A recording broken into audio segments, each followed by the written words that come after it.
I like the Suns tonight. I like them laying 6. I thought that spread was fat for how bad they've been playing this season early on and how good Minnesota has looked. Not so fast. Midget. Yeah, little guy. Hey, not so fast. This is the first game of Booker, Beal, and KD. This is their debut together.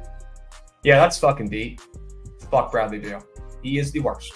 And I'm officially off of the Suns tonight. I honestly might even fade him. Justin Herbert, I'm just going to say it. He's mid. Dak Prescott, he's a coin respecter right now. Yes. He is. Jameis Winston now. I feel like he could go in the GOAT category just because he's Jameis. You could tell last night. Kent State had no business winning that game. They were never winning that game. Shit bets. I cannot believe what my eyeballs witnessed on the court last night in that. What the fuck, dude? Took Nick Bosa over 0.75 sacks. So Baker is screwed. The offensive line is screwed. Nick Bosa is going to terrorize them.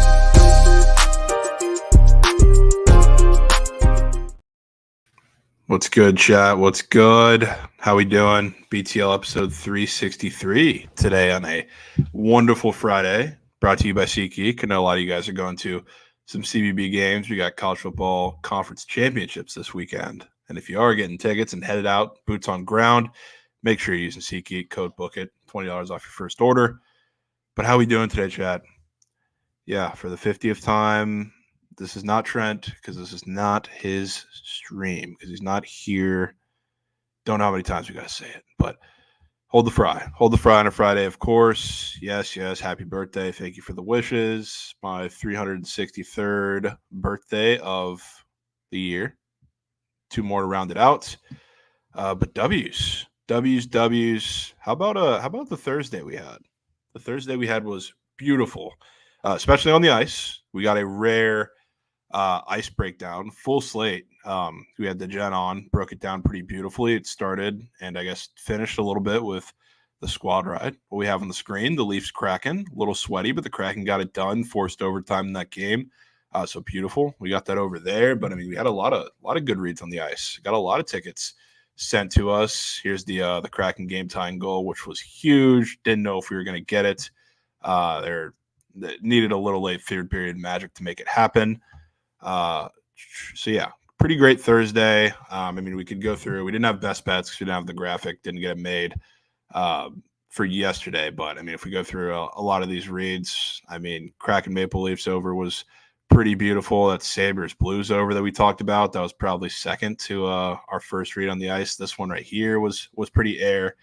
College basketball, we did pretty well. Northern Alabama, Eastern Carolina legacy second half.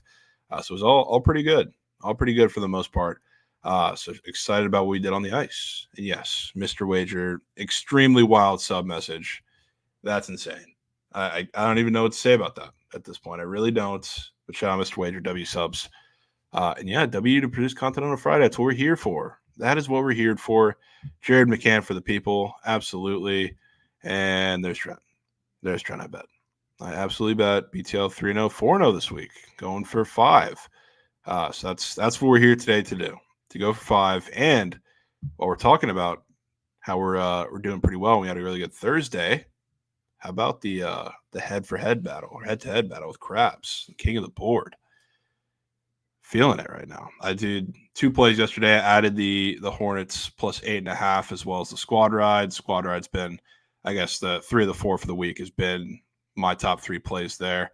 I added the Hornets. W Reed from chat and DeGen helped out there, but it's been a race so far, and Krab's going to have his 2 plays in today. I don't know what they are. I'm going to have 1 play in there, and if you don't know how this works, go back to the original tweet that we will kind of rehash in the book of Twitter where you picked your team, and whoever wins, they're going to pick somebody from that team to get a free entry on Prize Picks, and it's by units. So I don't know if Krabs is going to be picking some a little bit of an underdog, maybe just in case you want some security if I go 5-0, but I might have to do the same the way that we're both seeing the board right now. So I don't know. Honestly, I'm going to have to go with something. I don't know what it is yet, but yeah, Team Milk got to close it out. So yeah, here's the tweet. So we'll be selecting a winner from that, depending on what happens today. A lot of milk, a lot of public on the milk. We'll see. Krabs emoji is not quite out of it yet. And yes, everything indeed so green. And you definitely have been winning telling these plays, trying to close it out. Boston Sports Dark, and yeah, I talked a little bit about. We talked about the Hornets, of course. I really regretted not sprinkling. I didn't, but great play there. Made 14U from the Book It fellas yesterday. Huge W's. And yeah, shout out Trent hitting a 6-man gob, blessed with one of the few good games on primetime we've got this season. And of course, when you have a game like that, stacks are going to pay pretty fat if you have a Prize Pick 6-man entry with a lot of goats. So that was beautiful. We can talk about that game for a second. W to Gen, 5-unit sub bangs. Beautiful. Let's go to Jen. Appreciate you coming on yesterday, feeding the stream some green. But yeah, we're trying to be dialed. Trent also dialed.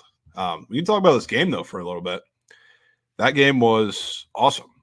Absolutely awesome. And like I said, glad that we're, able to get a decent primetime game for once out of all the times we've been falling asleep at the end of the first quarter and never really woke up. So that was huge.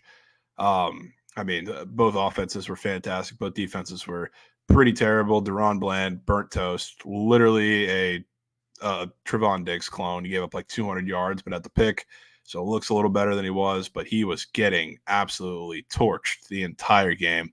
But Dak Prescott in the offense never really looked back. And this is like people complain about Dak not playing a lot of teams because they say they're stat padding because he's playing bad teams, putting up points. They're destroying a lot of these teams.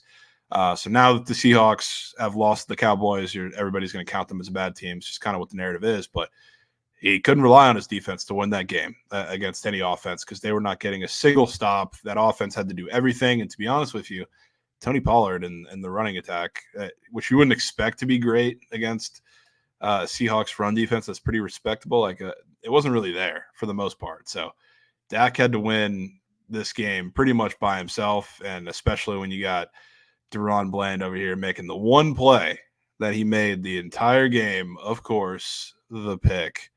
But other than that, he was completely ghost.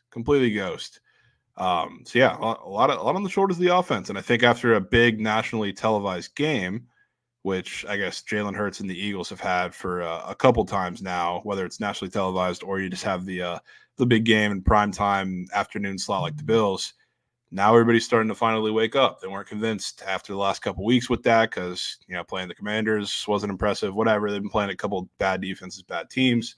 Dak just showed the world and everybody why I think he is undoubtedly, out of all of the quarterbacks in the NFL, having the most impressive individual season. And I don't think it's relatively close. So he should be the MVP favorite right now. I think he's second to Hurts. The gap got a lot closer after last night. So wake up. We're going to see what happens next week. And I can tell you what, I don't think the Cowboys are going to be underdogs in that game. So watch out. I do think they're beating the Eagles. I think the Eagles dropped 2 in a row, but we'll get to that. And yeah, Dak absolutely should be the MVP. And I live in Texas. I live here, and I hate obnoxious Cowboys fans. I am a massive Cowboys hater, but you can't deny what Dak Prescott is doing this season. It's undeniable.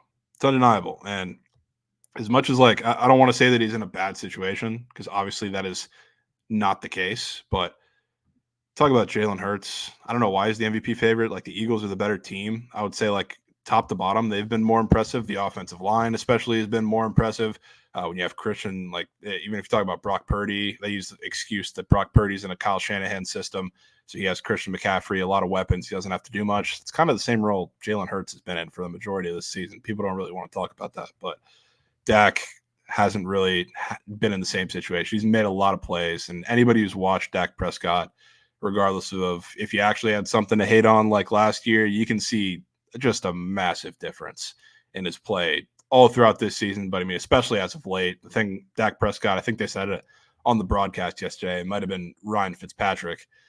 He's playing with confidence. And when Dak Prescott is playing with confidence, it is night and day, because you can see the last handful of weeks, a majority of the season, but really since the 49ers game that kind of blew up, he hasn't been indecisive in the slightest. He's been absolutely fantastic. That offense looks like they haven't missed a step. It honestly looks like they've scripted plays almost the entire game, which is exactly what you want to see from an offense. So I absolutely despise the Cowboys, but they're playing fantastic football right now, and so is Dak Prescott. So it was cool to see that come to fruition in a really, really good primetime game last night.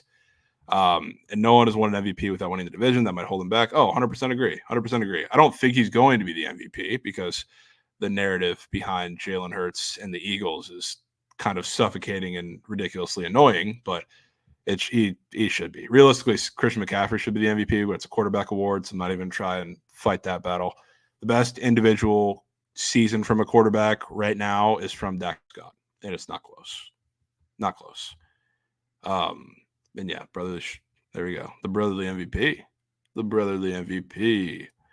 Playing mid-teens make you look great. That was the same excuse we had for Jalen Hurts last year, and nobody wanted to hear it. So we'll see. Wait until the end of that schedule happens. It's going to start next week.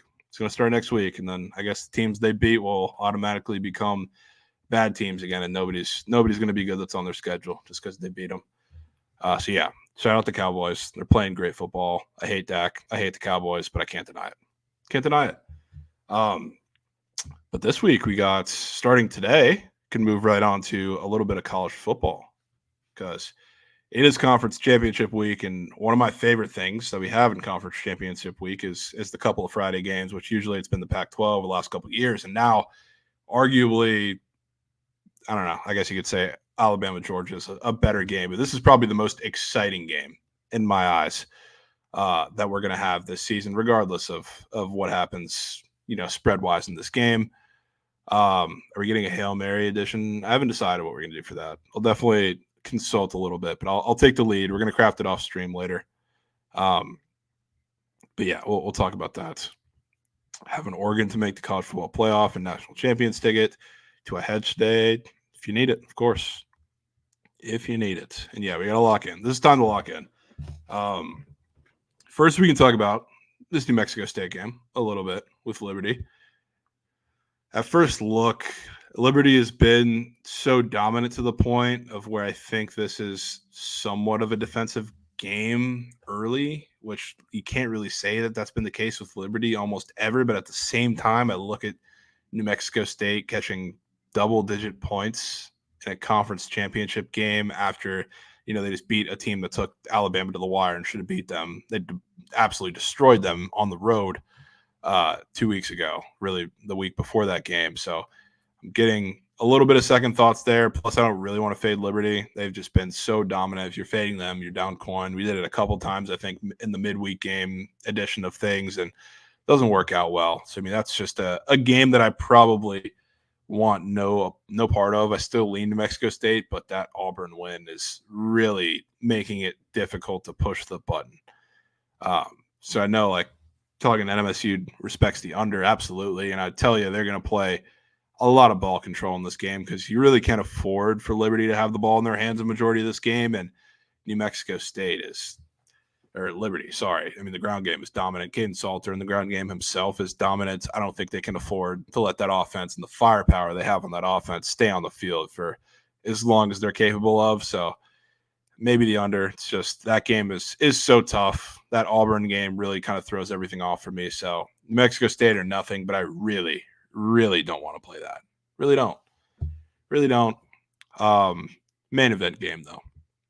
I feel like you know my thoughts to some point. I mean, 9.5 in this game of everything is absolutely unreal, especially when you talk about, like, I look at this game between Oregon and Washington.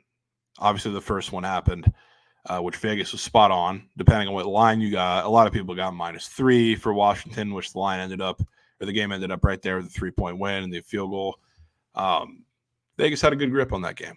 And the fact that they've done a 12, 13-point U-turn to this point is absolutely ridiculous and definitely tells you something. But I will say this.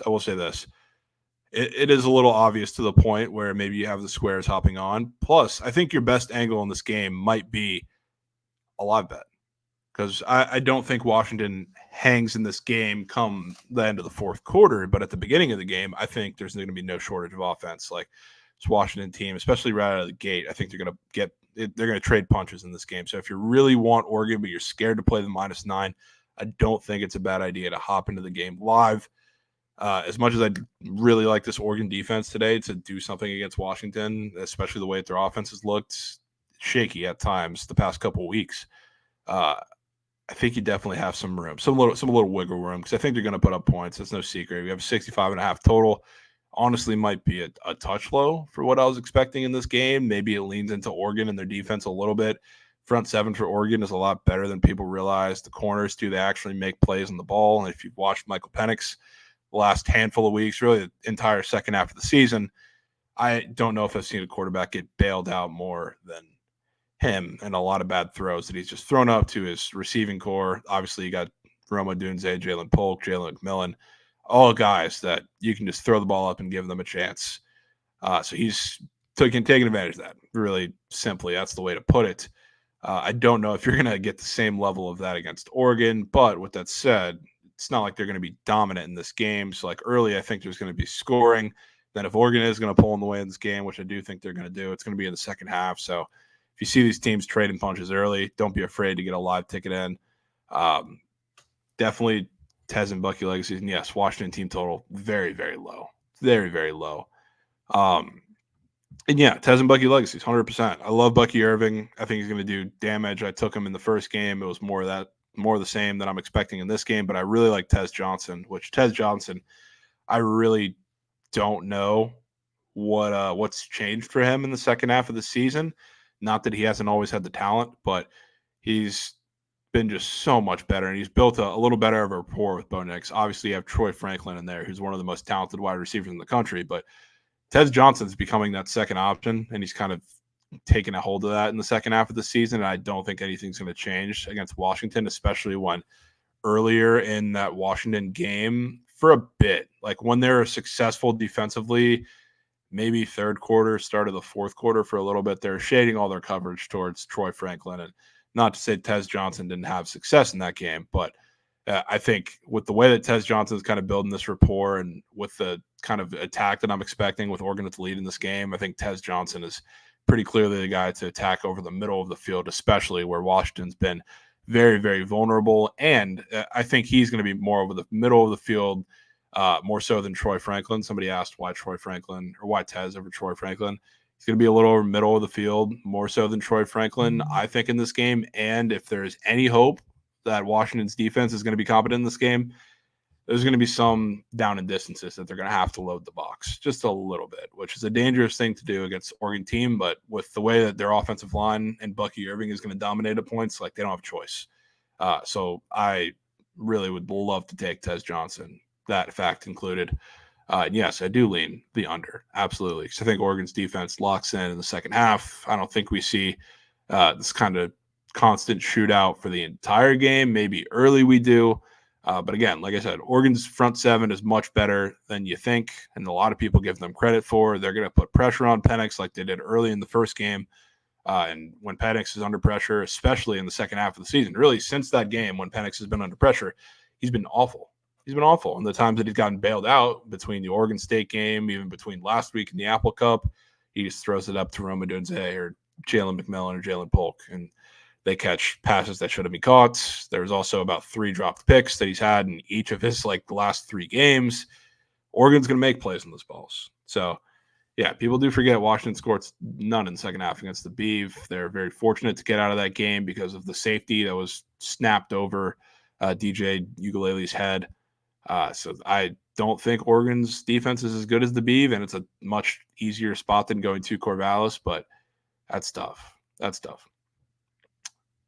ESPN boost. I saw that. 59.5 in Oregon to win. I don't know that we're going to see constant points like people exist. Things to keep you off Oregon is not Washington not being insanely public. I agree. I don't think, like I said, if you're scared of the Oregon spread pregame, I think early in this game where you see them trade punches a little bit, you might be able to get something around a touchdown. And yes, they did show that they could do some book of 2 drives last week if needed, which would be huge. And yeah, Fave PP Square is definitely Tez. Definitely Tez. You agree you like the under? Huge. I think a live bet under is the play. I think there's a live bet avenue for pretty much anything in this game because if they come out and they trade punches early, like I'm kind of expecting them to do, I think depending on the spot that you get, you could live bet Oregon if they have the lead or if they don't have the lead early, or you could live bet the under, even if they come out pretty slow. I think that's a testament to Oregon's defense and how well they're playing early on, and I would still love to get in on Oregon. So I think there's a lot of different ways that you could take it in this game. Am I personally scared of Oregon spread? No, not really, because I don't think this should be anything above 5 realistically. So the fact that the spread's this high to begin with doesn't scare me off, but I know it does for a lot of people. So just giving my thoughts there. Tez been at 83.5 last night on offshore. Yeah, he's gonna cook. Live bet magic number, of course, like you would love to get 6.5, anything under a touchdown. But depending on the flow of the game, just gotta read it. I'll probably, if I see something that I love, I'll make sure to tweet it out at that time. But for sure, Dylan Johnson under rushing yards, don't hate that. Don't hate that at all. But those are my thoughts for the 2 Friday games. Obviously, Oregon, Washington, the big boy. Can talk a little bit about the Saturday games just for a second. I know we've talked about them briefly, I think a few days ago, but just to rehash some thoughts before we have not mid-major Matt come on here and talk a little NFL and CBB board for the day. We're going to do the preview in just a second here. Saturday, also feel free to put in chat, W. John. Feel free to put in chat what you guys think for some of these games. Not too enticing. A lot of these games to bet, I will say, outside of the big boy SEC championship. I do like that UNLV Boise game too. So I mean, Oklahoma State Texas is a frustrating one, I will say, to look at because I don't want to bet Oklahoma State, but I do want to bet Oklahoma State because I think they keep it close. I think they get it gross, especially. I mean, these teams. The one thing that's very different about this conference championship compared to a lot of the other Big 12 matchups that we've seen in the past, no prior matchup because this is the first year with the expanded Big 12 where everybody hasn't played everybody. So this is the first time they're seeing them. Do I think Oklahoma State is really that good? No, but I do think they're a little more physical than a lot of the teams that Texas had to face in the last couple of weeks, which is the massive difference. So like Ollie Gordon, everybody and their mother seems to be fading Ollie Gordon this week. Up against Texas, physical front. I understand why. Texas has been great against the run. I don't think anybody's going to be able to stop him in this matchup. And Alan Bowman, too, while I don't think he's going to be particularly effective, I think he's going to be good enough to craft kind of longer ball-controlled drives, which is kind of what Oklahoma State's going to need to do in this game because their secondary, I don't know, they're going to have a little bit of trouble against Texas's offensive line getting pressure on Quinn Ewers. But if they can do that, it's going to be a whole different game. So, I mean, I like Oklahoma State to keep it close. Will I hit the button? Not really sure yet. Just a pretty strange game. And we will definitely get Crab's input as well for cheat sheets / Hail Mary, Five Guys, whatever it may be. And you guys you'll be now. Everything will know. You'll know. Yeah, thoughts on that game for sure. Miami, Ohio, Toledo. We talked about that game a little bit. Like Miami, Ohio to keep it close. Like that under a little more. I think that game's going to be disgusting, but pretty gross there. This Boise game is super interesting to me. Because at UNLV, I mean, first of all, let me get the tonsils out of the way. Ricky White is one of my favorite underrated players in all of college football. Oh yeah, I did see that the dead Longhorn trending on Twitter. That's funny, but not funny because it has nothing to do with Texas. I don't know why Texas fans are upset. It was like an Oklahoma State thing between them. It was just coincidental. But aside from the point, UNLV Boise game. I love Ricky White, one of my favorite underrated players in the league. He is up on Prize Picks, and you can guarantee I've taken him every single time he's on Prize Picks, and I do it blindly, and I'm taking him this week. I think he's going to be really, really good against that Boise State team. The thing for me is, like, Boise State, if you look at this game blandly, like, you can say UNLV is the better team. So to see Boise State hanging 2.5 here, maybe at first glance is a little weird, but I would say personally they're the better team. But my problem lies with a lot of the injuries and mistakes that Boise's been prone to throughout the season. Like Taylon Green, he's had a lot of highs, but a lot of lows. And if they're not able to do that, I know they have Ashton Jeanty in there who, again, probably another one of my most favorite underrated players in college football is on the other side there. Without Taylon Green making mistakes, they could stay in this game. I just can't trust that against this UNLV team. They're just on both sides of the ball. A lot of havoc just up and down the boards. Like this screams a game that's just going to get really weird to me with a lot of turnovers, maybe a defensive score in there, a lot of mistakes. Because if it's a clean game, I mean, Boise State, I would say, I don't want to say should have this one in the bag, but it definitely plays in their favor. I don't see that game I don't see it being that type of game. So in that type of game, I probably want UNLV with the points. So I definitely lean with the Rebels here. And I don't know, stronger thing, I guess, would be Ricky White. Pretty much everything. I think he's up on Prize Picks for like 114.5, 115.5, something like that.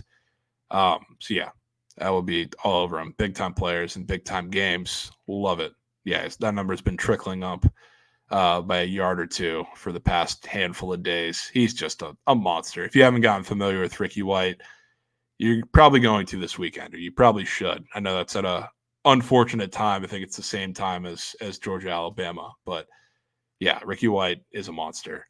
And yes, we'll do CBB slate, 100% will. Take on Liberty, pass was my take for that one. I think that's one of the least bettable games, in my opinion. And Boise is such a hard team to figure out because they've been dealing with injuries, whether it's Green, whether it's Jeanty, kind of all throughout their season at different points in time. So yeah, they're difficult to figure out, 100%. Georgia Bama is another interesting one. I don't know, Bama numbers ticking down, but I mean the fact that it went up in the first place is pretty odd to me. I still don't think this game should be anything above a field goal, especially with it being at a neutral site. Bama seems to be everybody's favorite upset to happen. They've kind of penciled it in for the last couple weeks. I can't really get involved with that. I'm not going to lie to you. And the one thing that is holding me back from buying into Bama is that the line is ticking down with notice of Georgia injury news. So like, I want to see confirmed injury reports because you got their whole wide receiving core that didn't play last week. Yes, it was probably a little bit of like a Georgia Tech rest spot, but now some of those guys aren't practicing or putting on the injury report this week. Like Brock Bowers is, questionable status. He's going to play, but a lot of these guys are banged up. Same thing with Ladd McConkey. So it's really interesting everything that's going on over there, which is why I'm not really taking too much stock into the move down from 6 to 5 at some places. So I'm still sticking with Georgia here. Another game that I don't think is a terrible live bet option because I think regardless of whether it's a defensive battle or if you see points from both sides, I think it's going to be a back and forth showing for a majority of the game that Georgia wins by a touchdown maybe. Especially I could see it being early on a very low scoring battle where maybe it's a battle of the defenses, battle of the kickers, and we get a 3-3 first quarter or something crazy. There's so many different avenues for this game. But I 100% still lean Georgia in this game. Definitely maybe be reactive to what we see in Washington, Oregon, because I would say these are not quite similar, but similar in the fact that they're two favorites that should not be as big of favorites as they are. So by the grace of God, we see a Washington cover. I'll tell you who's going to be awfully popular come tomorrow. Alabama plus a lot of points in a lot of people's head. So yeah, that's probably what I lean there. I still lean Georgia. And yeah, somebody said 55 feels a little low. It kind of does. And I have to, again, see what the injury report looks like for Georgia come by the time this game is about to kick off. See if we have any lingering stuff, any surprise, I don't know, surprise entrants, surprise exits. But yeah, for as good as these teams have been offensively, even with, defensively, Georgia's defense last week against Georgia Tech didn't look fantastic. Put them in tough spots a couple of times, but didn't look fantastic. And Alabama, their offenses look better and better throughout the weeks and throughout the second half of the season. 55 seems a little low. Seems a little low. And check the splits. I mean, it's the most out of all the games on conference championship week. That is the most public over, which is crazy to believe when you have Washington, Oregon included in that. So yeah, feels like a low number. That's starting to trickle down. So it is interesting. W. Chris Brady, YouTube chat. Yeah, spread like this with Bama. Wanted to kick their ass. Hey, I don't think it's going to be the same. Don't think it's going to be the same. Teasing isn't generally advised in college. Yeah, don't tease college. Don't tease college at all. Big Cats game of the year. I did see that. The over. Yeah. I did see that. 100%. 100%. Strange choice. We do have SMU Tulane, though. That line, I know somebody pointed that out. A couple of people pointed that out earlier. Down to +3 with Preston Stone breaking his leg. And I talked about this a little bit. Like, I don't think it's that big of a difference between Preston Stone and Kevin Jennings, just because it's kind of a SMU system thing. Like, I don't think there's going to be that big of a drop-off. But that line coming down to 3 the week after your quarterback breaks his leg, and now you're playing the team who last season just had a magical season and put themselves in position to go to a New Year's Six Bowl and knock off USC. They're in a similar spot now where they're putting themselves in that position to go to a New Year's Six Bowl, and they've had a great season. Even had a little bit of a tougher schedule at the start of the season, to where they're a little more battle-tested. They've been unbreakable, undefeated conference season. Same with SMU. This line down to 3, I think, tells you everything you need to know. I think SMU, like I said a little bit earlier in the week, not just that I don't mind Kevin Jennings in there instead of Preston Stone. SMU's done this thing the entire season where they run the ball a lot more than they should. And to be honest with you, like the last couple of weeks, maybe they've waned off that a little bit just because they've played teams that you can dice through in the air. But SMU, they've been running the ball a little more than they should. They're not incredibly efficient at it. When they play teams that, weirdly, they play better run defenses, they've been a little more successful. So maybe that's all just been gearing them up to, they need to play a ball control game here with Tulane here in this conference championship game. So I kind of like their run game. I think you're going to be semi-successful. I think you're going to see a couple of long drives from SMU. And while I trust the pass game, I don't think it's going to be one. I mean, definitely like last week where we saw Preston Stone throw for like 350 in the first half against Navy. Tulane's defense, very obviously not Navy. They're really good. I think this is another under game. I think it's like a 24-21. Not saying that because the line is just 3. I'm just throwing numbers out of my ass, but I think it's going to be close and kind of around there. And I think SMU has a pretty good shot to win this one outright and pull the upset that really shouldn't be that big of an upset. You know, said you like UNLV? Yes, I do. I did not see their 4-piece. I'll take a look in a bit. 3.5 at -122. Yeah, weird number a little bit. And W. Alex, appreciate you, brother. 2017 SMU. I could see it. Yeah, but pull up that 4-piece, Scoots. I'm interested to see. I don't really have any thoughts on App State Troy. That game puts my head in a pretzel, but we can surely talk about Louisville, Florida State. Another one that I don't know. I'm not sure there's a tweet about it. There's not a tweet about it? Mm-mm. See, Lord, man, what 4-piece we got? It's a podcast clip that will be posted in the future. I will say that. Okay. I feel like they might have asked me about it a little bit before. I just don't remember. I don't remember what it is. But yeah, interesting Louisville's team we have here, which I've seen rumors that it has to do with Tate Rodemaker not playing in this game, which like I've seen videos of him practicing for the last couple of days, so I'm not really sure how much validity that holds. But the fact that the line is moving is relatively interesting, and I will say, if we do see Louisville, I know it's a little bit of a different situation. And yeah, he probably is concussed, but he's been practicing, so he wouldn't be practicing if he was at least not through some part of the concussion protocol. But yeah, if we see Louisville move to a favorite in this game, this reminds me a little bit of a different situation because now we have a backup quarterback and a team who hasn't been the same for the last 2 weeks than the one we saw all season. But if they flip to a favorite, this reminds me textbook of Kansas State TCU, where we saw the movement a little later in the week, like TCU. Right up before that game, they were hanging at this -1, and then it quickly flipped literally 30 minutes before the game to Kansas State -1.5. So if you see that against an undefeated team, I mean, it feels also similar, which that pains me to say because that game absolutely sucked.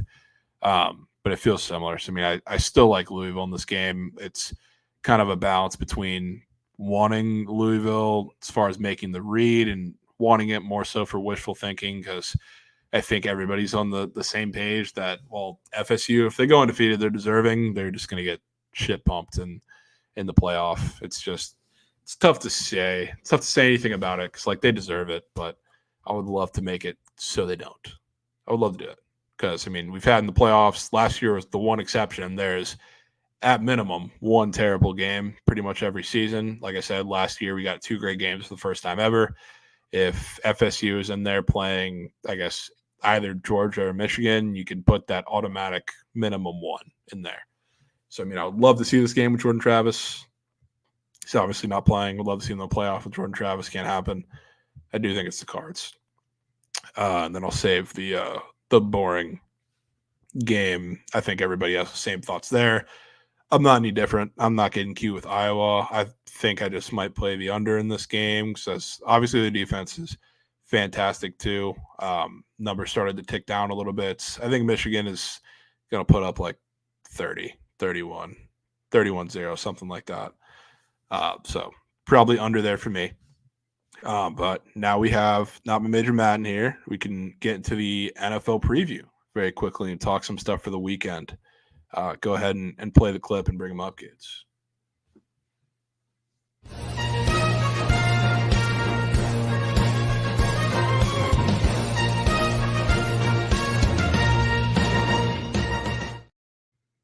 Matt, how are you doing?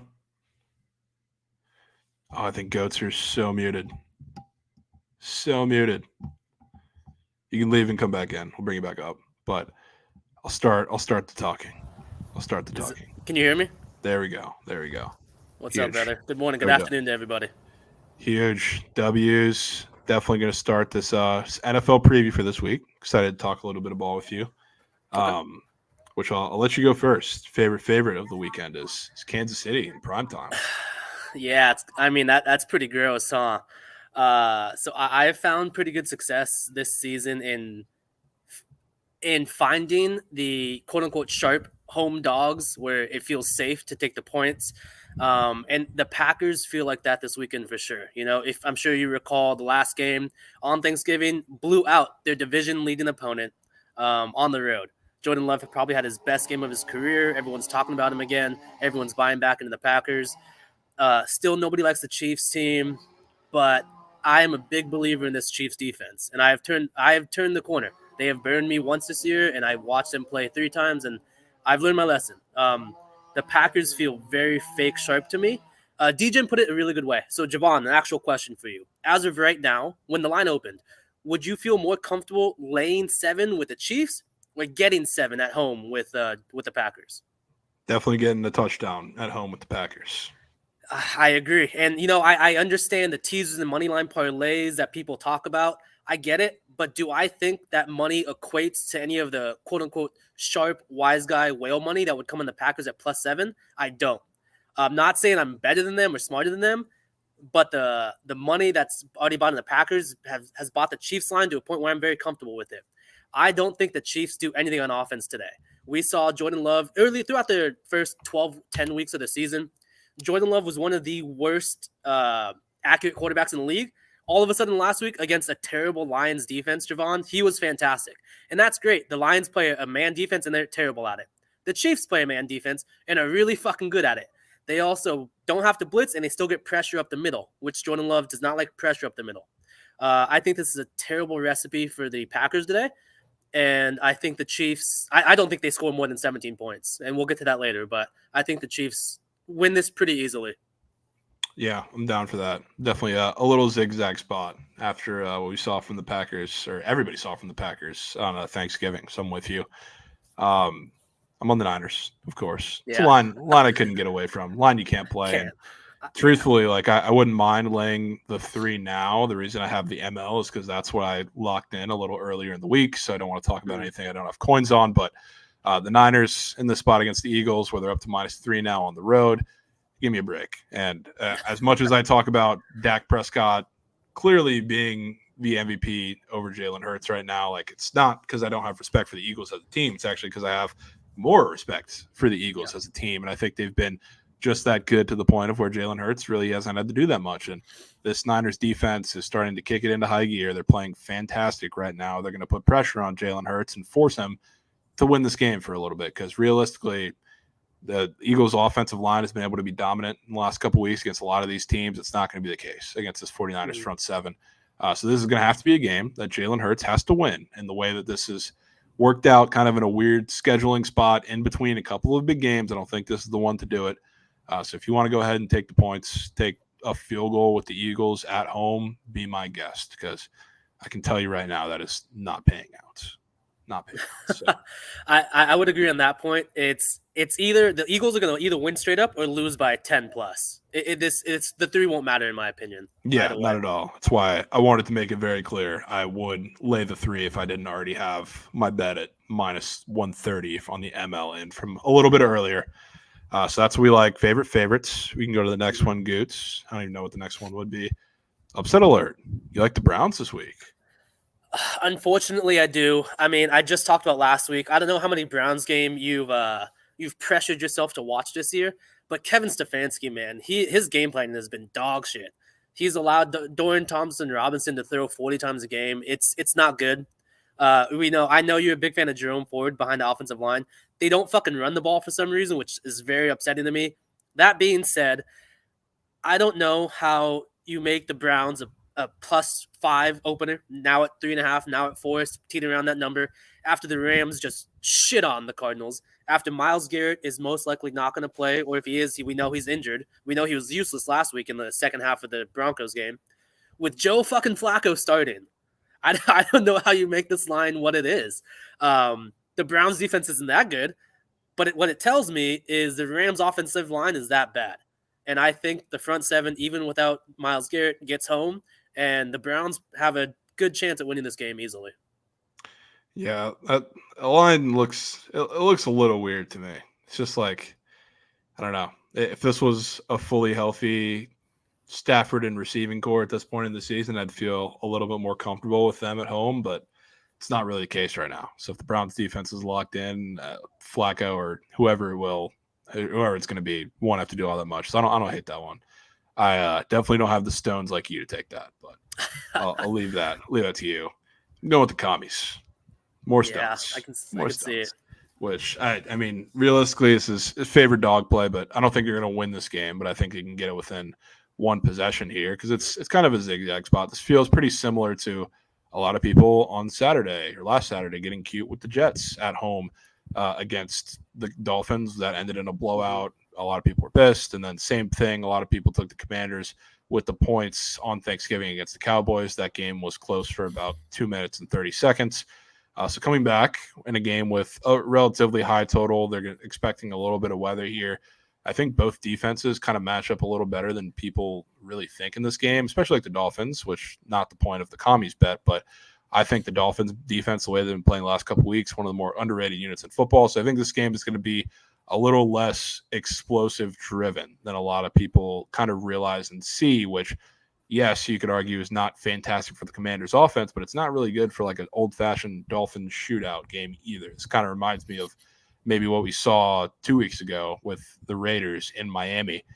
So there's a reason why. I mean, the Commanders are hanging at a similar line that they were last week and the same line that the Jets were last Saturday. So this is kind of screaming like a nobody wants to take them here. And I trust them. And especially like I don't love Brian Robinson and Antonio Gibson. And I know you clearly don't either. But the one thing that's kind of masked by the fact that the Dolphins have been playing shit teams who can't run the ball, they haven't been good against the run. They've actually been getting worse as the year goes on. So, like, Josh Jacobs broke a couple against them in the Raiders game. And other than that, they really haven't faced any sort of legitimate rushing threat. So, like, just like B-Rob tends to pull out of his ass against really good rushing teams, he's not facing one of the Dolphins. This just feels like a sneaky spot where they come to play and they make this game pretty gross. And then the weather in this game getting gross, low 50s and rain and wind could only help make this game super weird. So I'm 100% in. Yeah, I totally agree. I know the coach narrative, if you would, Jack Del Rio just got fired, the defensive coordinator. So, I mean, as bad as the Commanders' defense has been, it can't get any worse. So they got to change the game plan somewhat. And then I'm sure you're well aware, but for anyone listening, Tua has been actually really bad outdoors in cold weather. And that's what they're expected to see in Washington this week. So I don't disagree with this at all. I know this is D-Gen's actually favorite under of the week, which is just fucking disgusting. But Commanders under is definitely correlated, so I could see them both happening. Yeah, I'm in there. We can go to the next one. Over of the week. I love yours too. I gotta say, I was debating between yours and mine. Really? Yeah. I mean, tell me about Tennessee, man. Tennessee fucking sucks, right? Will Levis is dog shit. Derrick Henry looks like ass. I mean, they're just a bad team. Offensive line is ball sacks. That being said, how do you set a Tennessee Titans total at 42? When now, if you could say because the Colts, but the Colts are not going to have, or if they're going to have, Jonathan Taylor's going to have one hand. How do you set this total over above 40 with the Tennessee Titans at home? And if you expect Mike Vrabel to have that defense prepared, which everyone is expecting from the sharp home dog, why is this above 40? We have seen thousands of lines this year in the 30s. How is this the one game with Will Levis above 40? So the one reason I'm comfortable playing, and that's a good point, Mr. Beast. I know they went over last time with a lot different rosters, if you will. But very different. Will Levis, as you and I know, Javon, is just atrocious against the blitz. One of the lowest rate blitz teams is the Colts. So I think that he carves up that Colts secondary. I think Minshew does what he does. And I actually love Zach Moss this week. I can see why his stats obviously higher than they usually been, but he's actually the number one rusher. He's the lowest odds player to be the highest rushing yards leader this week. Zach Moss. Yeah. Interesting. Indeed.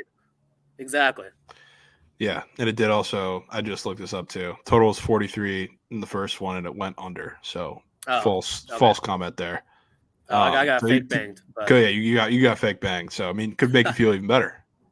Yeah, I mean the Titans just held their last opponent to 6 or 10 points, the Panthers. So they're not seeing any overs in Titans game. The Colts, I think it went. I don't know, but it's Minshew. You have no Jonathan Taylor. I am a big fan of this over. I think Will Levis cooks this weekend. Yeah, I mean, I kind of think Gardner Minshew cooks too.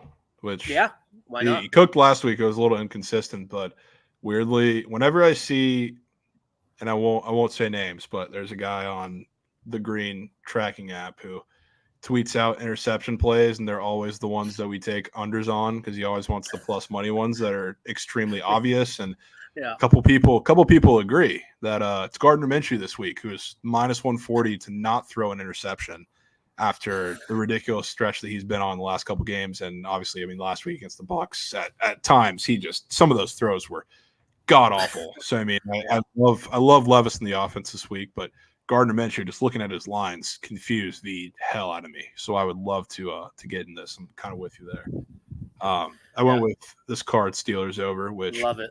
I am kind of buying the new Kenny Pickett Steelers narrative, not just because they were better and put up yards, but the way, like, if you watch that offense, like a lot of what held them back last week was penalties and turnovers late after they kind of crafted those drives. So that the argument for a lot of people is, oh, they didn't look good. Oh, they didn't put up that many points. So what's different?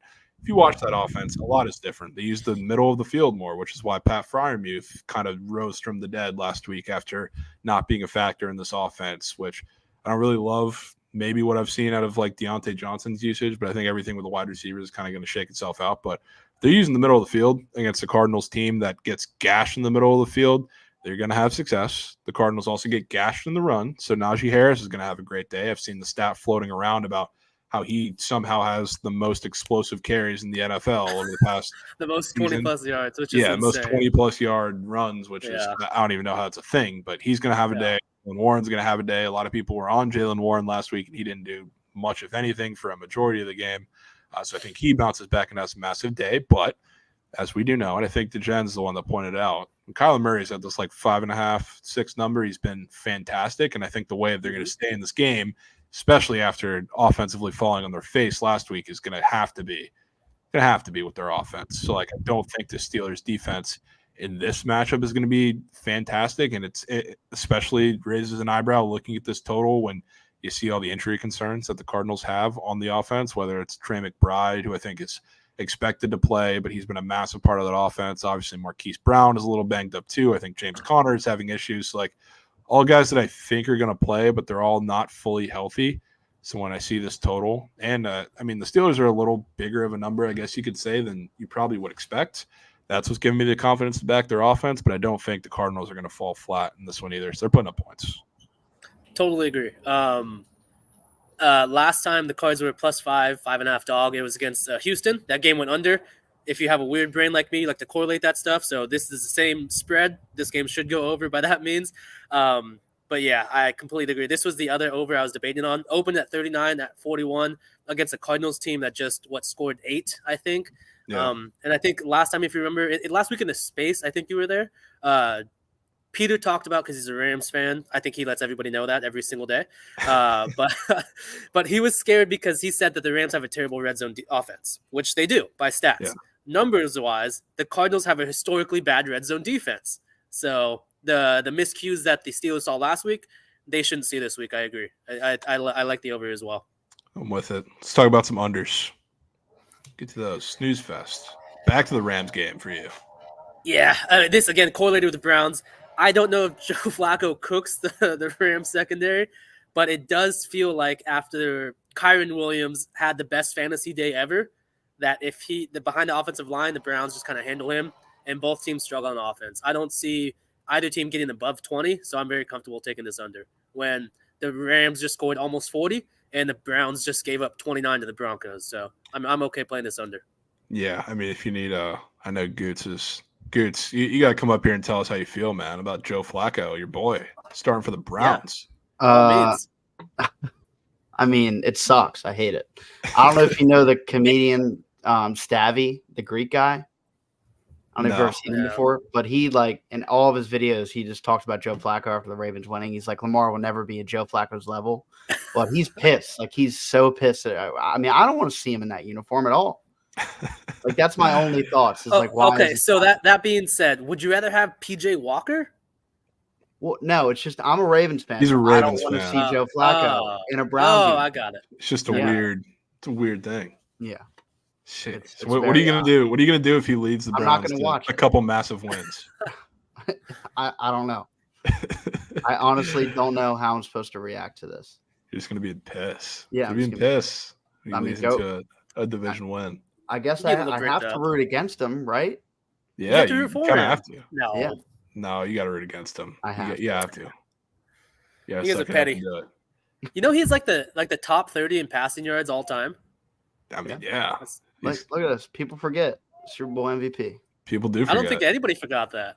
I don't know. Yeah, people I'm gonna have to get you a shit on me and my Ravens. So I just got to make sure people don't forget that. Dude, what if we get you a Flacco Browns jersey for Christmas? Yeah, please don't. Secret Santa. Whoever has Gooch with Secret Santa. Remember that. Yes, we need that. Oh, I could see Crab sending that shit to my house. I'd be pissed. He might, bro. He He might. just- You might have already sent it. I might have He just probably broke the always news. Might have broke the news. But yeah, Matt, if you want the Browns to stick in this game, under is probably the play. Yeah. I went with the Texans under for the second week in a row. Got blessed by a doink last week, and I don't think I'm going to need it this week.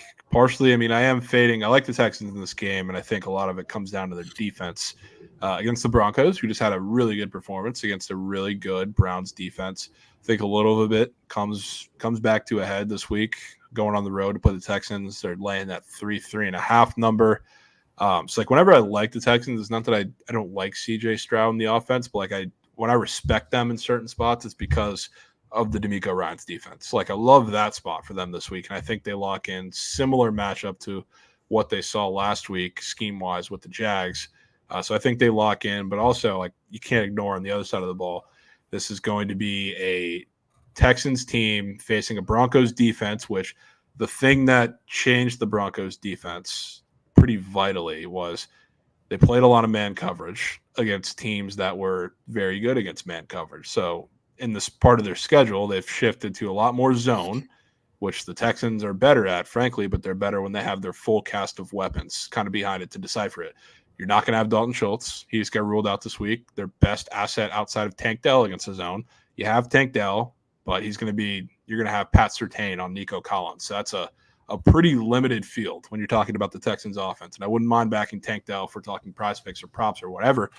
But other than that, I don't like much for this Texans offense. And yes, you can argue that the run game is going to be good, but if you're putting up long drives with Devin Singletary, or even if you get the stray Dameon Pierce, appearance this week, I mean, if it does, then I'll chalk it. And that's also longer drives for this Texans team. So that's a lower, slower game that I think plays right into this. So if this is a Tank Dell primary team where a lot of the run game is going to have to be the only secondary option, I will gladly take this under. And I do think the Broncos offense is going to struggle quite a bit this week. And to be honest, they probably want to play that ball control game themselves. So I think it leads right into it. Yeah, you made some really good points. I do not have a good feeling for this game whatsoever. I still don't think that nobody likes Russell Wilson. No one respects him, which I don't. Even though they're on a 5-game win streak, he's proven everybody wrong. I'm under the inclination that people want to back Stroud more, and people are more a fan of Stroud. So that's why we saw the move from 2.5 to 3.5, back to sitting around 3 on some books. But I don't really know what to do with this game. I think that's a really sharp angle, a really intellectual angle that you're taking, actual game-wise. Because I felt initially in my gut, Broncos total that's sitting at 47 feels kind of high, to be honest, with the way their defense has been playing. That tells me that Stroud does whatever he wants on offense. But the way you broke it down, it could be a really nasty under. So I can see it. Yeah, kind of down there. I mean, I just looked at it and I was like, you know what? If you're going to see kind of a one-dimensional offensive attack for the Texans and they're going to put up 30, so be it if they do. Because realistically, if they win this game, I think they're going to dominate with their defense. And if the Broncos come out and win this game, I think it's going to be 24-20. Pretty slow game because that's the only way I see them coming out on top in this game. There we go, man. We gotta be better. Poetry in motion, Joe Flacco in 2023 is insane. I think I just lost a lot of Amari Cooper respect. A lot of it. That's a crazy quote. Crazy quote. I think he's absolutely right. Just so you know. Yeah, I bet you do. Let's go to meat on table, man. Let's go to meat on table. Packers TT under. I know it's gross, dude. They just scored 30 in prime time on Thanksgiving on the road in a dome. Now they're playing the Chiefs, one of the best defenses in the league, at pressure percent, man coverage, everything that you say. I think they really struggle this week, man. Everyone's buying the Packers already. I think they're 1 week too early. I think they lose this game and they string 5 straight wins at the end of the season, get in the playoffs, go over their win total. I think the Chiefs defense is way too much. The pressure, Chris Jones is a man. L'Jarius Sneed, he shadows every receiver. He has one of the highest shadow rates. If you put him on Christian Watson, I don't see Jordan Love being patient enough to dip and dunk down the field 6 or 7 times to keep up with Mahomes. Yeah, I'm with you. Talked about this game a little bit already, so won't rehash it. Yeah. But yeah, I love the Chiefs defense this week with you. especially in prime time. After we just saw one of the rare primetime overs soar in a fantastic game last week, or not last week, yesterday. Panthers for me. That's my meat on table. It was 5.5 Gross. on the I road get it. against the Bucks. I mean, I love the fired coach narrative, but to be honest with you, this is probably a play that I would have taken regardless.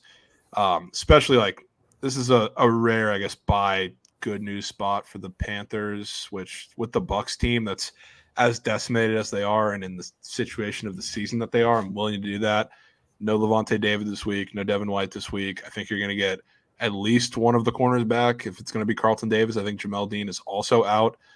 So the problem with that is the Bucks' their most valuable assets as far as blitzing, which is Devin White. He's out of the equation. Their middle of the field coverage guy on Levante David is gone. Jamel Dean, best man corner.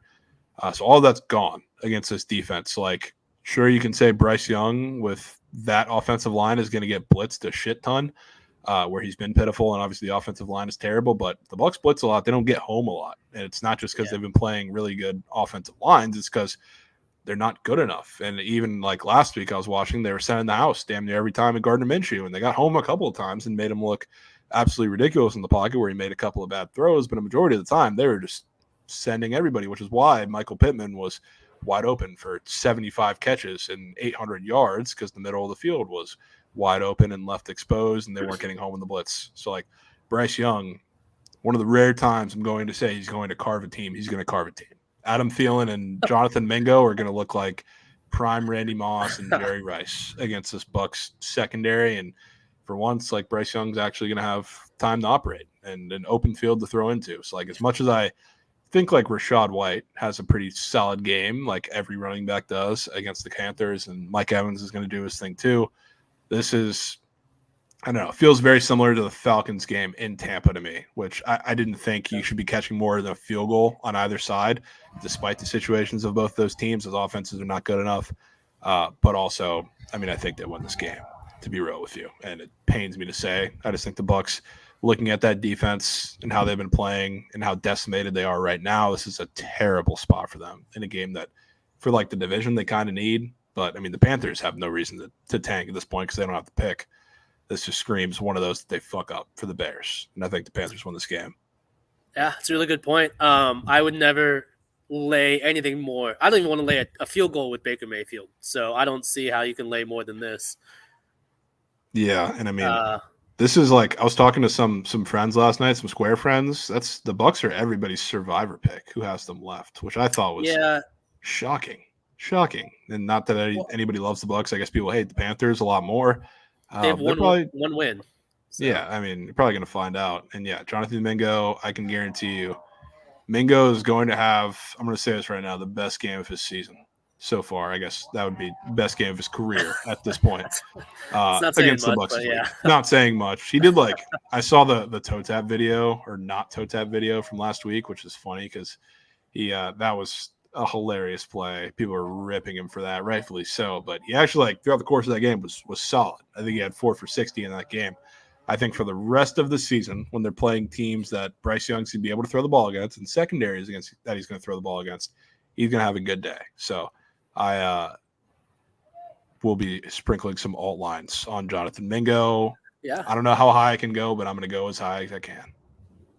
I can see it. I have not been a coaching narrative once this year. This is the 4th time a coach has gotten fired, and it's hit every single time. I'm rooting for you, brother. I'm rooting for all you guys that are sticking to it. I can't jump late in the game, but I'll be backing you in my heart. That's fair. Goots, go ahead and pull up the Prize Picks board. I want to talk about some squares. I know you got some squares that you really like for this. Yeah, I mean, no one else likes them because they're fucking unders, and no one likes playing unders. But that's what pays out in this stupid gambling community. Yeah. Yes. No graphics for this, but just tell us what you like. Yeah, so one of the games we did not talk about, and for good reason, is the Falcons versus the Jets. Just a stupid fucking game. Outside of Bijan Robinson, you probably shouldn't be playing anybody in that game. Maybe Younghoe Koo and fantasy.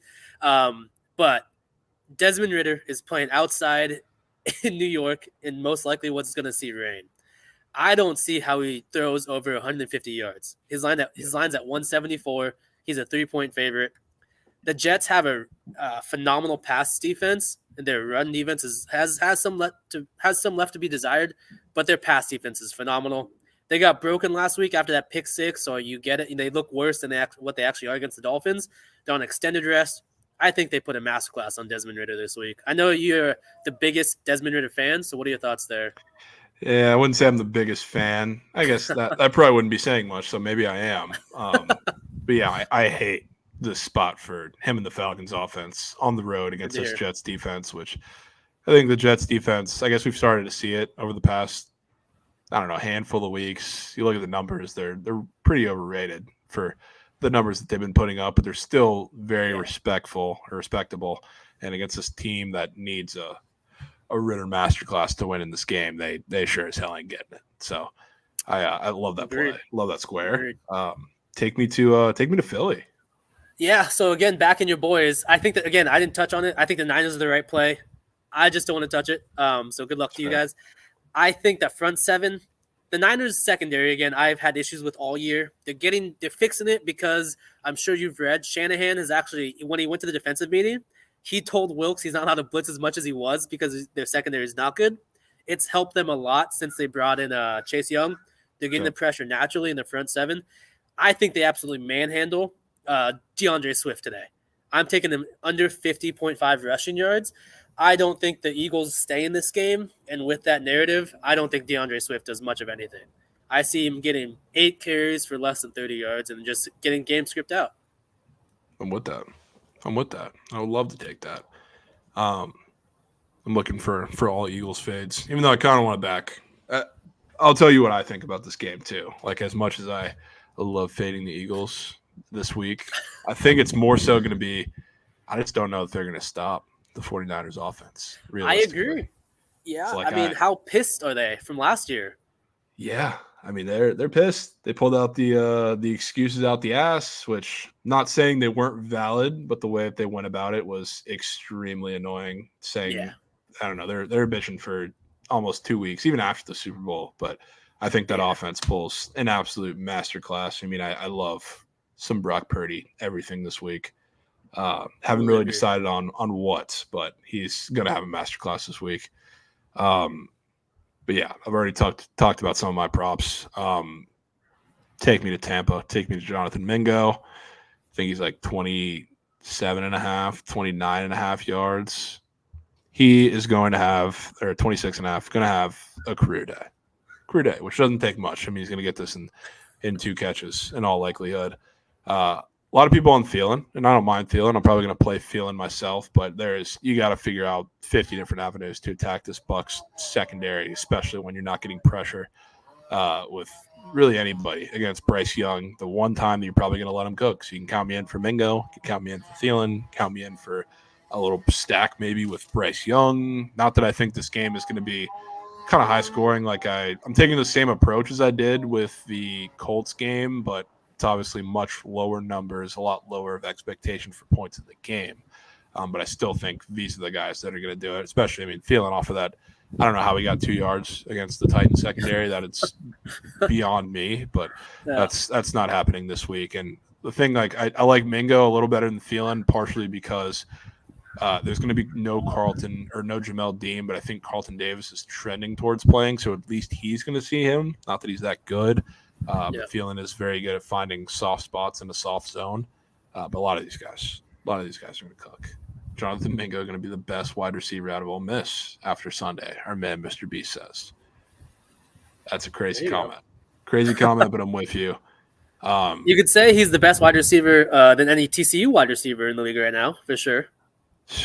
I mean, you're not wrong, but you didn't have to say that. Yeah, Quinn Johnson sucks, and I really would love for people to stop betting on that man every week. But yeah, next square, I'm tonsiling up, which really I like the touchdown more than anything for this guy, but take me to Sam Laporta this week. We haven't talked about this game much. We haven't, no. We haven't, yeah. And this is a game that I realistically, I think the Saints keep relatively close, and I think the total is a little high. I know we just saw not the Tigers thing. We're in the MLB season. The Lions both put up a lot of points, and their defense is starting to get exposed for what it really is the last couple of weeks. So you can say that's factored into the line, but on the road here in the Superdome, I can't say I was expecting 47.5, 48 for a Saints offense that's looked pretty pitiful. I mean, if you look at all their games, they're all 24-19. Their defense has been kind of a rock for them. So you could say that, their defense going up against a Lions offense that really hasn't slowed down too much other than a couple turnovers here and there, which in theory could help the point total in this one. You could say that's what they're relying on here, but I like points, and I especially like it because I think the Saints defense is very overrated. I've talked about that for a while, but their cornerback, the DBs haven't been bad. It's more so everything else. So like when I talk about Laporta pitching out, it's hilarious. And when I talk about this game specifically, especially like why I like the touchdown, when they get into the red zone, those corners are going to be up against or they're going to have a lot of press man coverage, which every time you look at why the Saints give up touchdowns in the red zone to a lot of tight ends, you've seen it with Hawkinson, you've seen it with a couple of different guys, it's because they put short routes on all these wide receivers to get open against the really good corners, a lot of slants, a lot of ends, and then they send the tight ends either up the seam or to the corner of the end zone on corner routes, which is literally perfect for Sam Laporta. It's like he's going to get a look when it comes to the red zone, and I think it's going to be kind of what we've seen for the last handful of games where he has scored, where it's 20, 25 yards plus. So I love the touchdown bet for him, and I will certainly be taking his yards. I think he grubs too. And yes, this should hit, right? The goats. That is going to hit if Brock Bowers plays or is full. Even if he doesn't. At full health. Yeah, even if he doesn't. Sam Laporta, give me 98 yards. So yeah, give me Sam Laporta this week. Those are my two squares that I like. I could see it. Yeah, I mean, I initially liked the under just because I was square and the Saints don't have three receivers. Again, thinking more on that, the Saints don't have three receivers and that line's moving up. That total's moving up. Yeah, exactly. And I mean, while we're talking about props or squares, I'm down to talk that through a little bit for that game. I don't know how I don't take the square that's on the board for Alvin Kamara anytime touchdown, which is say it's square, whatever. Not that he's been scoring, but I guess taking that at any time is pretty square. He's got, none in his last three games against the Falcons, Vikings, and Bears. But he had 2 spot against the Colts in that game. They don't have any options here. And it's I don't know what the status of Olave is going to be. If he plays, sure, he's concussed. I'm not really concerned with that, but they have no options here. I mean, this just screams a game that in the red zone is going to have to be Alvin Kamara, Taysom Hill, maybe a little Juwan Johnson if that's the case. But I got to take Alvin Kamara in a game where I like points. He hasn't scored in the last handful of weeks. They're down a lot of skill position players.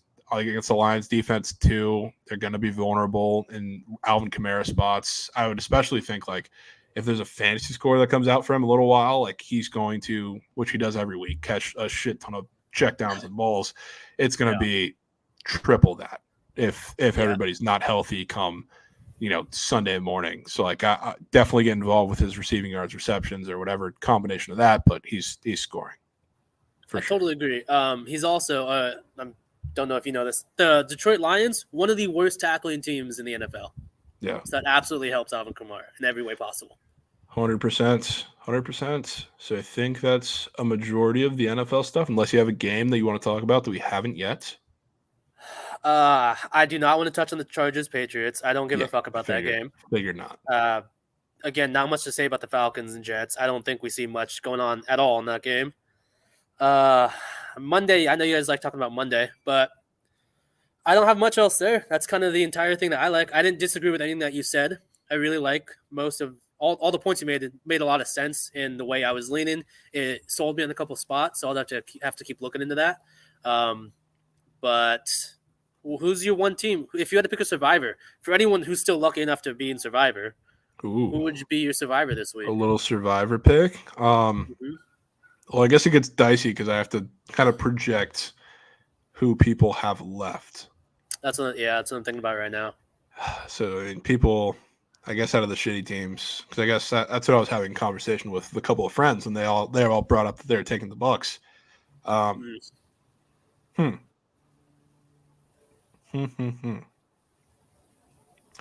would say I saw a lot of the debate being between the Bucs and the Steelers. if you had to take one between the two, I would say I'd feel a little more comfortable taking the Steelers than taking the Bucks. Yeah, I would agree. I don't think many people probably would. They could still definitely be an option with the schedule they've played. Even though they have 7 wins, they're a really bad team. No one wants to back them. So I can absolutely see that.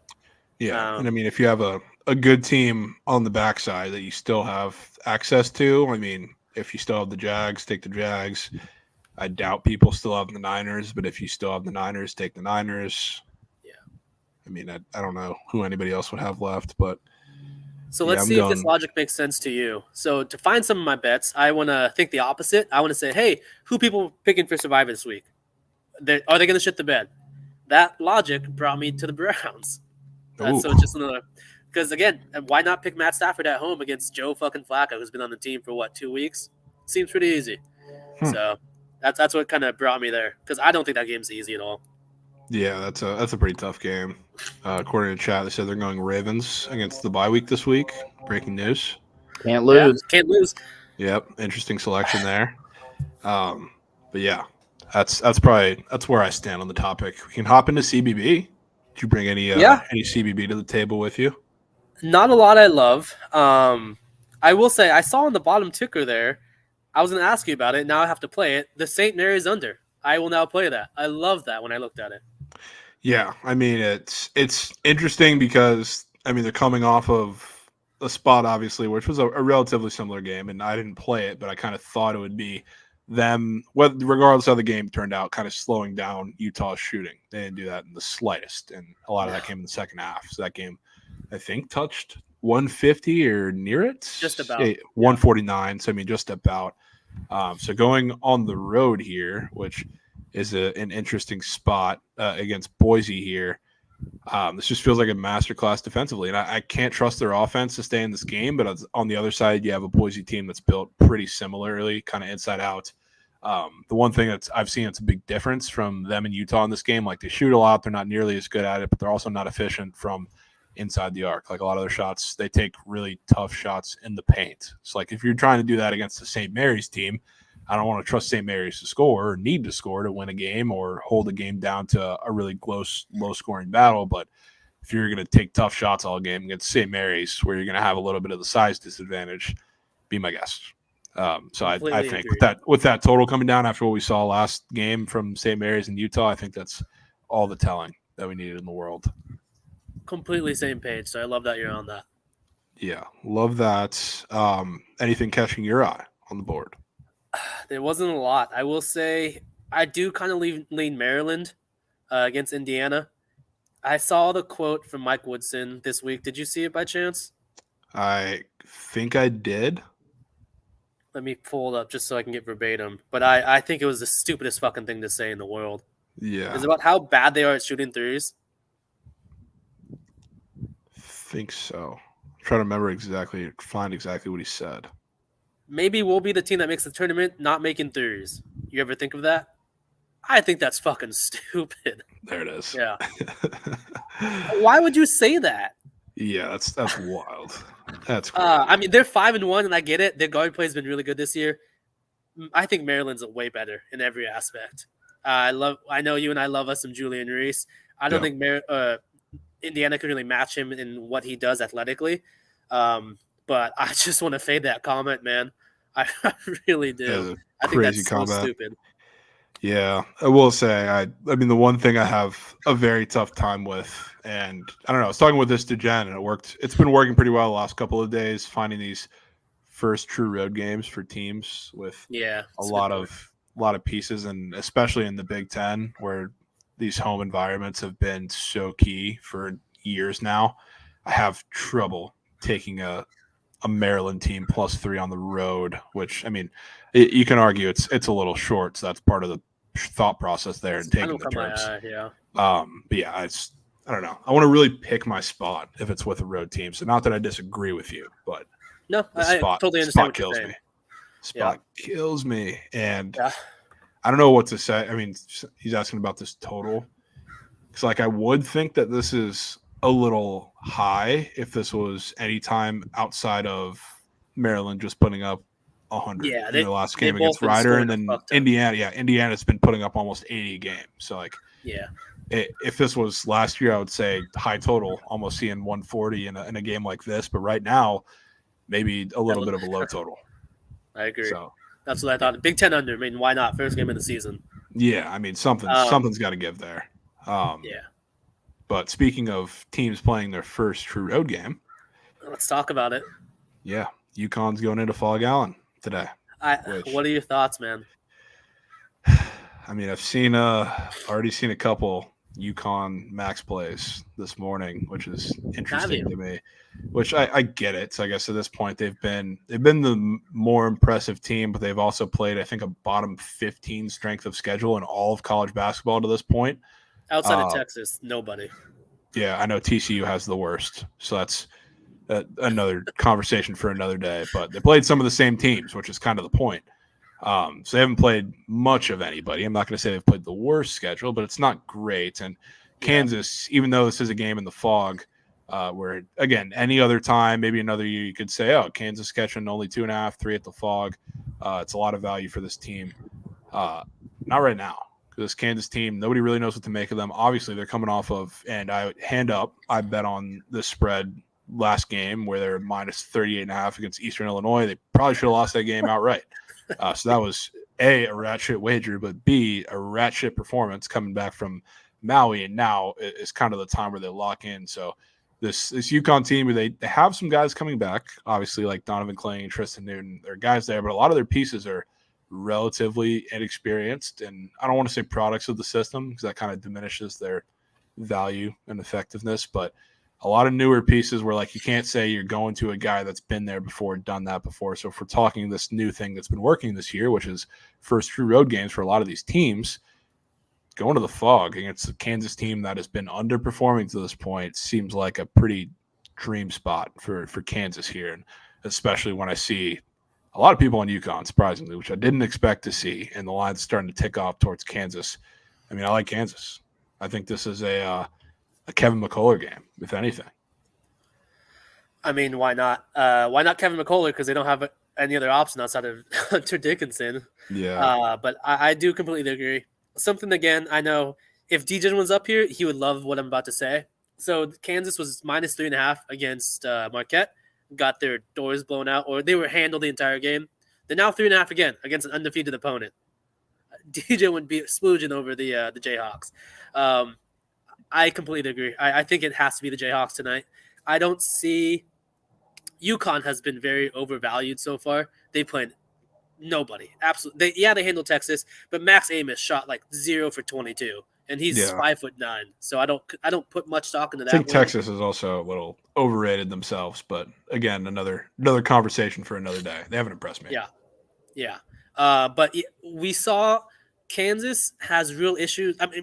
I should say that was more pro Marquette guard play than anything else in that Kansas Marquette game. The speed, the knowledge, the coaching of Marquette's guards is phenomenal. It's probably top 3 in the country, their backcourt. UConn doesn't have that. They want to play big. They want to control the clock. They want to control the rebounds. That's Kansas's game. So going on the road and trying to do that in their house, rock chalk, baby, honestly. Yeah, and I mean, it's like it's not a Dickinson game, in my opinion, or at least it shouldn't be on paper, which these weirdly might be the ones that he shows up to, but it's a really tough matchup on there in the inside, of course. So, like, I mean, I'd love to go to Kevin McCullough, but I think there's going to be a couple of guys. Like, I despise KJ Adams, not for any personal reason, but I think he is just such a weird player because he's an undersized big that can't pick how he wants to play in the context of a game. So, like, really, he serves no consistent purpose a majority of the time unless they're in transition. So, like, weirdly today, where I think his size is an asset against that team, I wouldn't be surprised if he had a solid game, but I think it's going to have to be facilitated from the outside, like from McCullough or from DeJuan Harris. Maybe this is one of the few games where he comes out and he has one of those no points, 10 assists type games. So, yeah, I love the way they match up outside of Hunter Dickinson. And this just screams the classic, Kansas get-right spot at home with a team. I mean, I don't really agree with this, saying that UConn is really that similar to Marquette. Like, Shaka defensive pressure is not really something that can be replicated, especially when you have a team that hadn't seen any of that yet in Maui, when you don't have really like dominant guard play, pretty obviously. And DeJuan Harris can handle pressure, and he's a lot better at it. And the role players are a lot better at handling it when they're at home in the fog, which they haven't really had the chance to in a big game yet because they've had all shit games there. So coming off of that performance against Eastern Illinois seems like a must take on Kansas for me. Yeah, that looks like a clear look ahead to me, that Eastern Illinois game. Yeah, certainly a look ahead there. And UConn, this is definitely not going to be a look ahead spot for UConn. I'm not going to argue that. It's definitely a weirder spot in their schedule than it is for Kansas, because they have – this is like Kansas' standalone game because they had the look ahead last week. Then they go and they play UMKC at the middle of the week next week before going to play a rivalry game in Missouri.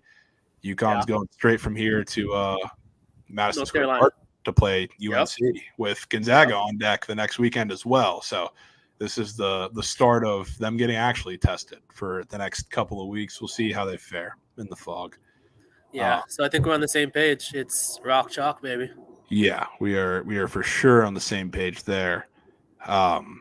Just perusing through the rest of the slate. I'm going to say something that the chat is probably going to love because they've been begging for it just for a meme over the past, I don't know, since the start of the season because we took them in football. Bethune-Cookman's looking at me funny today, chat. Flipping from a dog to a favorite on their home court against Incarnate Word after Bethune-Cookman's been getting moosed their last couple of games. It's got 20-piece by Longwood on the road. They got beat by Delaware State at home. They got 20-piece by Lamar the game before. And I'm not arguing Incarnate Word is the Warriors or anything, but they've been significantly more competitive, and they played a lot of close games against a lot of relatively decent teams for their competition. So I'm looking at Bethune-Cookman flipping to -1, and partially for the meme because we love Bethune-Cookman on the stream, but I think it's actually a good play. And yes, you might know Squad Rod. 20-piece by Lamar is actually crazy. That's a crazy statement to like say out of your mouth that you got 20-piece by Lamar. Insane. I will say the line just moved, right?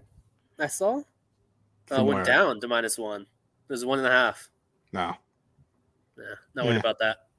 But yeah. Cookman's the Wildcats suck. But I will say, Javon, the little I've heard from you talk about college basketball, you and Krabs in these spots, in any other sport, I think this is the one sport that it kind of holds true more often in those bounce back narratives or those sharp spots or those fishy lines. There's 353 fucking teams in college basketball. Books are not going to get all these lines right. They're going to fuck these up. And you've been able to take advantage of them, so good on you. Yeah, I mean, that one, not that you kind of brushed past, I don't know, this one and yesterday's, but this spot, it's not the same because there's not the, I guess, same team in the last game, whatever that was with like Western Carolina, both them playing them with different results. But this feels like a Northern Alabama play to me on Bethune-Cookman. That the way you were talking about it, because I tailed Northern Alabama and they sucked dick for the first half, but they pieced them by 35 in the second half. So good on you. Great read there. Crazy run there. There's a couple more that are catching my eye. I guess big game maybe to talk about because people are asking about it. You have any thoughts on the St. John's West Virginia game? Yeah, I mean, honestly, I liked West Virginia, but that was if I bet West Virginia last night, I got awful CLV because at 5.5 now. Yeah, I don't know what to tell you there. If I was to bet West Virginia at this point, I think I'd bet the under. I think that's the right way to go there. But I again, you and I love this kid, Jesse Edwards. I don't think that St. John's matches up with him. I don't think Soriano can really keep up with Edwards and what he does athletically and physically. So I would back him some way if I wanted to back Virginia. Yeah, I mean, that's going to be a super cool game to watch, I guess, with the battle of those guys on the inside. I mean, I would have to lean West Virginia. I don't love it. Another one that's, I guess, a super, super weird spot that I don't know if I can get myself to the counter with, Houston Xavier. Which is 8.5 at home after just losing outright as what I thought. I mean, I didn't take it in this game, but I thought about it. Because I thought the line was a little weird, but 6-0 ATS Wagons, Oakland catching 15. They won outright at Xavier, and now they're playing Houston, seeing this line come down from 9.5 to 8 now. which is Yeah, a little odd. I completely agree. It would be. I stared at this game for over an hour, and I just could not find anything. I thought I had an edge in. I don't have a model that gives me plus EV stats like are these smarter guys, so it's just my stupid brain. It would be the under, I think, or it has to be Xavier in my opinion. Xavier, they have phenomenal.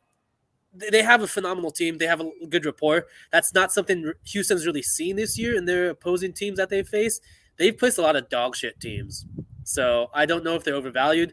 But you and I have talked about it. Kevin Sampson is he's a mastermind at what he does defensively, and what he can get his guards to do for 40 minutes and his forwards to rebound for 40 minutes is just one of the most impressive things I've seen in college basketball in my life.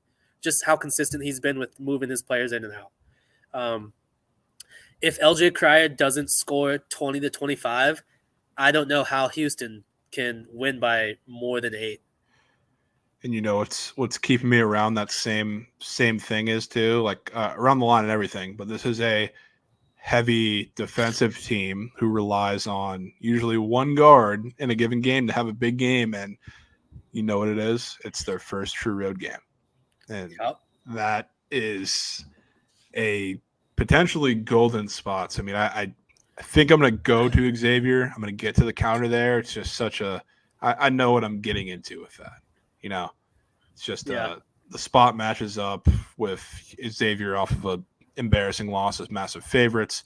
Now they're at home against a top team who heavy defensive. Like, I think it's going to be a rock fight. And our man said in chat, like, I would love to have the points in my pocket in a game like that at the +8 here. So yeah, it's going to have to be Xavier. And I definitely don't argue that Xavier is a great team. So they are certainly not, but best team doesn't cover every game. That's how it works. Completely true. Xavier gets Esposo. Houston. All right, I am officially getting to the counter with Xavier. Officially after those comments. So yeah, I'm in there. I'm in. Yeah, I think I might have talked ourselves into it. I will say LMNG. I'll take your action. We could, if you want to make that known. I'll take your Houston -125 action if you want, buddy. It's beautiful. Beautiful.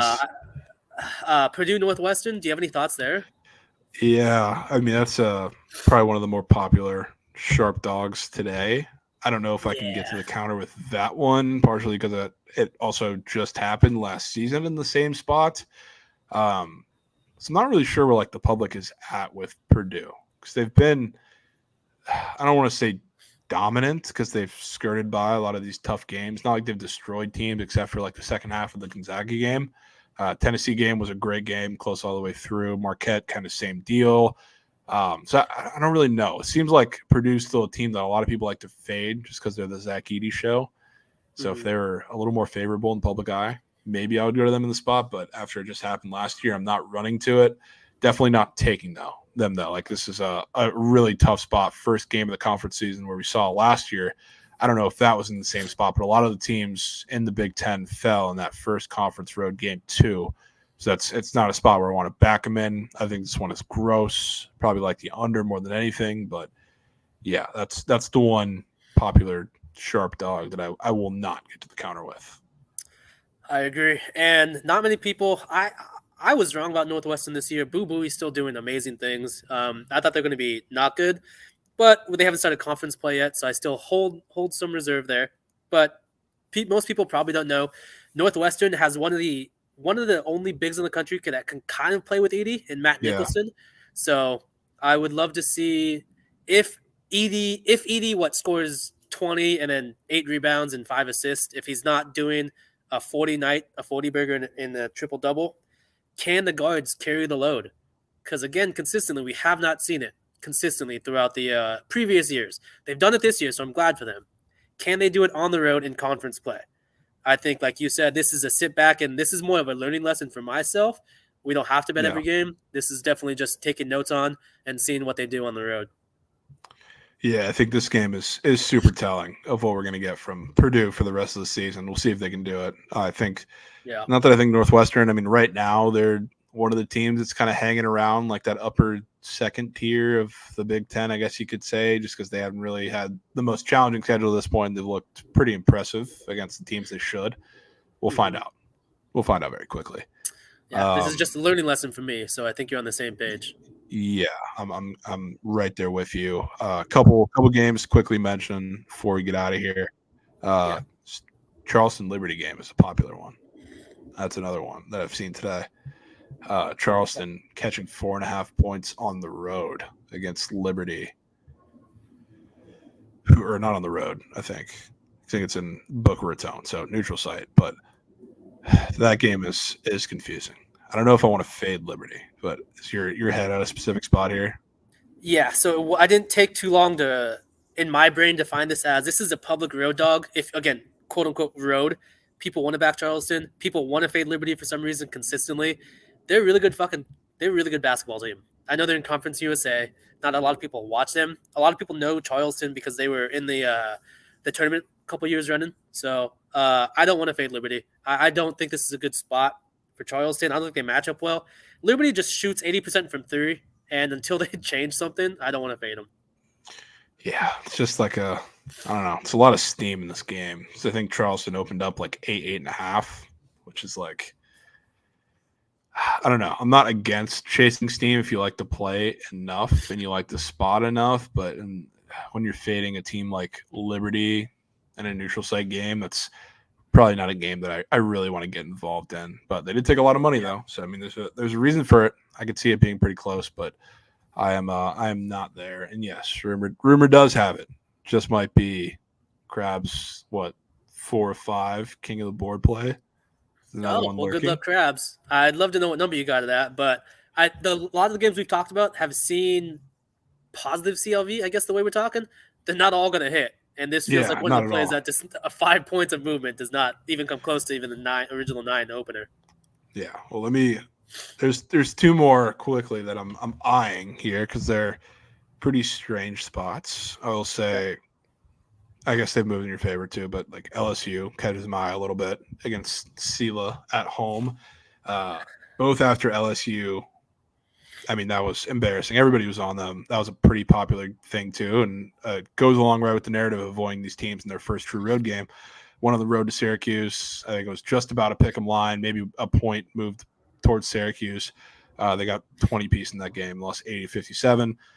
Now it's the bounce back game from that, but they also played at home, if people remember, a team from the same conference where they were bigger favorites and lost outright against Nichols, which this Sela team I think is a little better than Nichols. Maybe as of right now, it's hard to read because of the schedule, but seeing this line move from like 15.5 to 17.5, this screams LSU just blowout spot, which I don't really like this team, but it's kind of how I felt about Maryland in their game against UMBC, kind of similar things there. So that one's catching my eye, as well as UAB, who they got 20 pieced by a team in that same conference in the Southland. They got 20 pieced by McNeese, who I don't know if you've gotten on the McNeese train yet, but I would advise because they're very good. I hate Will Wade, but fantastic coach, fantastic team right now.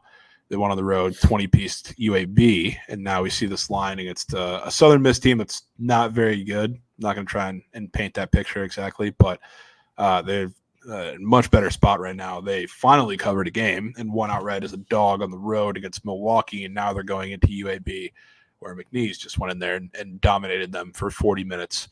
This line's going up from 7.5 to 9. So those are 2 relatively similar spots that caught my eye. I don't know if you have any thoughts on either of those. I do on LSU. I completely agree. I think they win by 30. I hate betting on LSU, the basketball team. So do I. They're just so indisciplined. You know what we saw from Florida versus Florida State in college football last week, how bad they acted in the second half? That's what LSU has been doing for years. They're just not a well-disciplined team.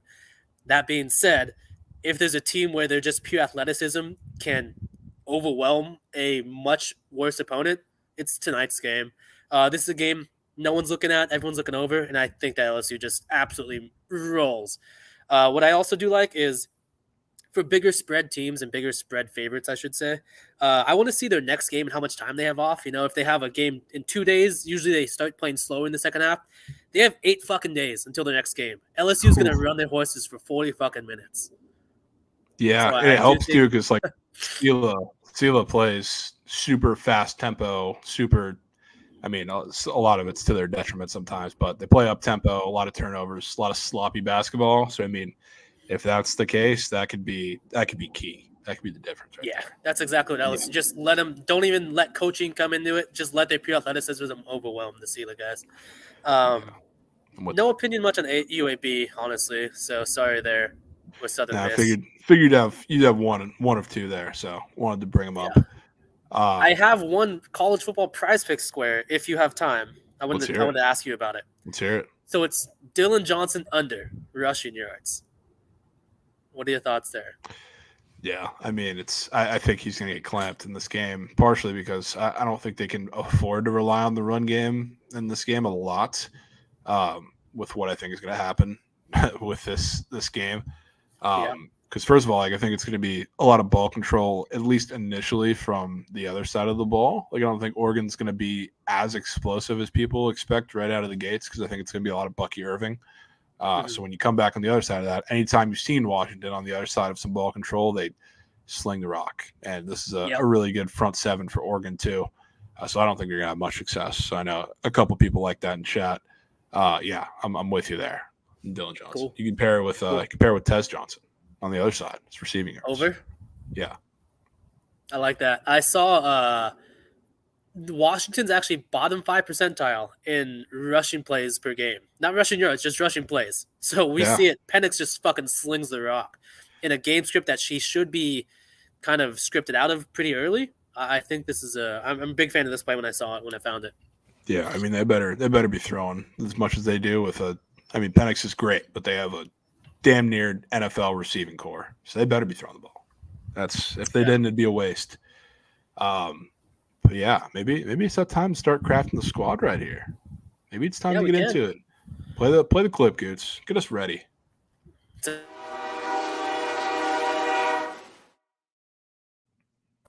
get tapped.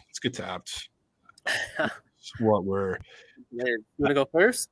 Yeah, we're college basketball centric today. So I mean, okay, you can tell me what's catching your eye from some of the ones that we talked about. The first two, I think St. Mary's under has to go in there. That's my first one that I would be down to put in. I think you and I feel both strongly about that play. Through our conversations, did have some gut feels. I think it'd be LSU. Honestly, that last conversation, more so than Kansas, I feel better about that one. Yeah, so LSU, I'd lay up to 24. Yeah, I'm with you there. So we definitely can go. What's that number sitting at now for St. Mary's? St. Mary's. Boise State under 130.5. You can put in there, Goots. And then looking for consensus LSU numbers. LSU minus 17 is what they're at right now. Yeah. So take that, put that in the queue as well. What caught your eye? I don't know.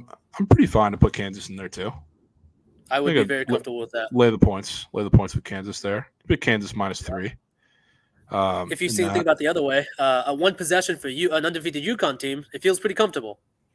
It does. I mean, I think the overall takes on the game is pretty comfortable. So I think they pull away late.